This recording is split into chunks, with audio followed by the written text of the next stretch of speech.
It's time for Chess Chest! What? No, no, no, no, no. Chess Chest.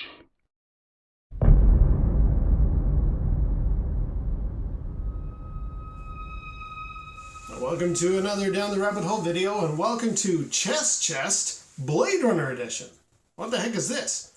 If you're newish to my channel, a couple of years ago I used to do a whole series about chess, and I called it Chess Chest. That's what you're seeing now.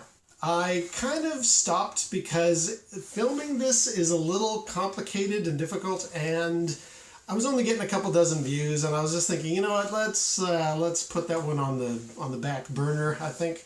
But I did have quite a few people saying you really should bring back Chess Chest, and I do like it because I really like the game of chess. And some people have commented, like Wee Bob, have you seen the new show, The Queen's Gambit? Yes, I have, Wee Bob, and I love it. It's awesome. It's kind of rekindled my interest in chess to the degree of maybe bringing back this series. We'll see. Depends on how this one does.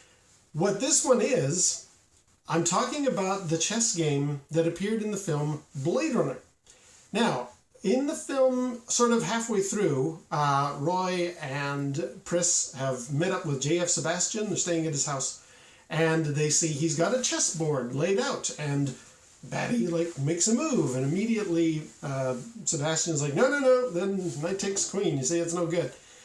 And it sort of leads to a scene toward the end of the film where, in order to get into the Tyrell building, Sebastian says, okay, well, I've come up with some moves in that game of chess, so let's play it. And then, of course, the story goes on from there when Batty confronts Tyrell. We've all seen the movie, so you know that bit. What really impressed me, and this is true of a few films, Ridley Scott actually had a real chess game represented for that scene. And we're gonna play through it here because this is the bit from Blade Runner. This is the chess game.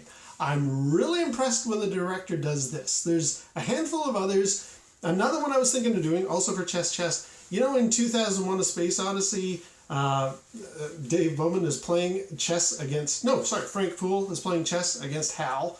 That's a real chess game. You know, Kubrick was that much of a chess fan. He put a real game in there that actually was, it's got its depth. I might do that. We'll see. Depending on how many views this one gets, maybe we'll bring that one back. But we're talking about the Blade Runner chess game. And I'm very impressed that this is a real chess game and it actually ends the way you see it in the film. So we're going to reenact it. Now, rather than play through the entire game, I'll just sort of fast forward through bits of it. I want to get to the meat of the matter at the end of the film. But let's talk about this. Now, this is a game called the Immortal Game.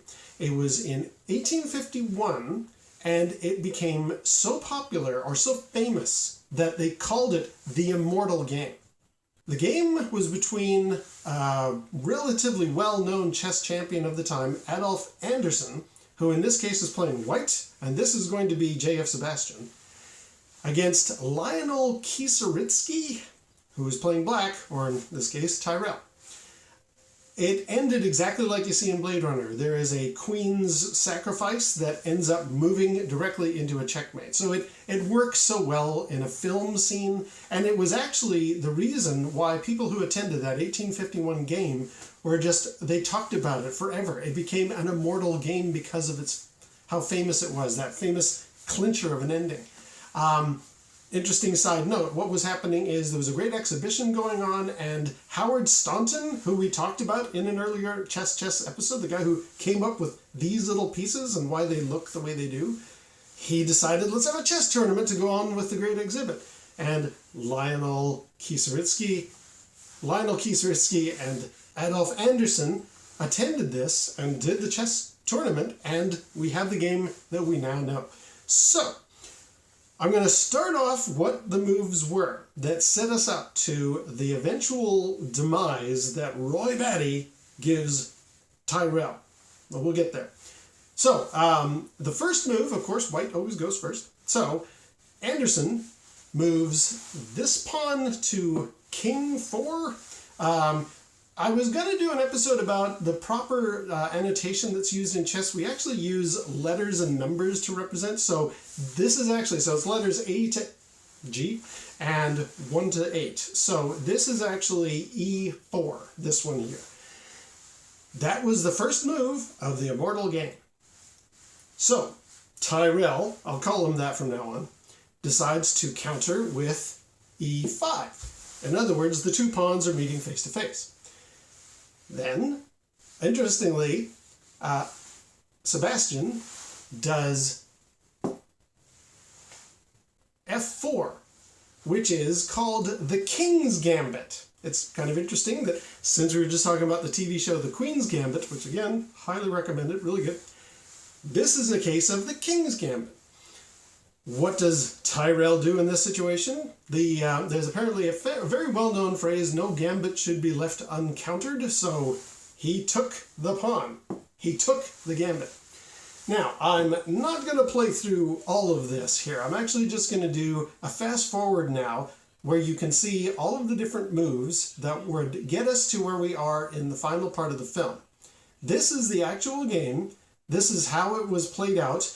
May not be the best angle, but it was sort of the best way I could grab everything and just show it together for you really, really quickly. What I recommend is anybody who's really that far into chess, if you want to see how we get to the final position where Tyrell is about to be destroyed by Batty and Sebastian, go and research The Immortal Game, 1851. You can see step by step all of these moves that I'm making here. Okay. Now, I've stopped at this point because we're about to enter the movie territory. And what happens next, what Anderson did, or in our case, Sebastian with Roy Batty's help, not yet, Sebastian on his own managed to have his knight take this pawn here, which is a very good move because now he's got the king in check, and he's nailed this square. This square cannot be moved back into because the knight is guarding it, and nobody can take the knight right away. Plus, now Tyrell's got his knight in trouble. So what does he do? He moves here. Now, this is where the movie starts. What we have is kind of a dicey situation. What are you going to do, Sebastian? Batty decides, well, take the queen. As per the line in the movie, they're up in the elevator. What can I do for you, Sebastian?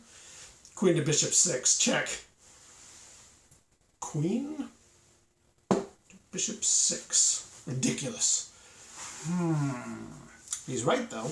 Now the king is in check. He's got a bit of a trouble, and there's not too much that can be done to block it. Luckily, though, Tyrell immediately does what we all know, and he goes, knight takes queen. We all know that one so well. What's on your mind, Sebastian? What are you thinking about? And then, of course, Roy Batty whispers into Sebastian's ear, bishop to king 7. Checkmate. And that is this bishop right here, placing him right there, puts the king into checkmate. He can't go over here because of this knight. He can't go back here because this knight nailed it. And the bishop is protected. So, checkmate. That's the scene in the movie. I just thought that was so cool when I read up on that. I was just like, immediately when I was researching the Immortal Game years ago, I immediately saw those moves. I'm like, yeah, queen to bishop 6, check. Knight takes queen. Bishop to king 7, checkmate. So this is it. This is the Blade Runner chess game. And I just thought, this would be a neat thing. People love my Blade Runner videos. I'm going to do one for chess and see how it goes. So I hope you enjoyed that. Like I say, there are other chess games from other movies. Maybe we'll do the HAL 2001 HAL 9000 sequence. We'll see how it goes. But until next time, we'll see you down the rabbit hole.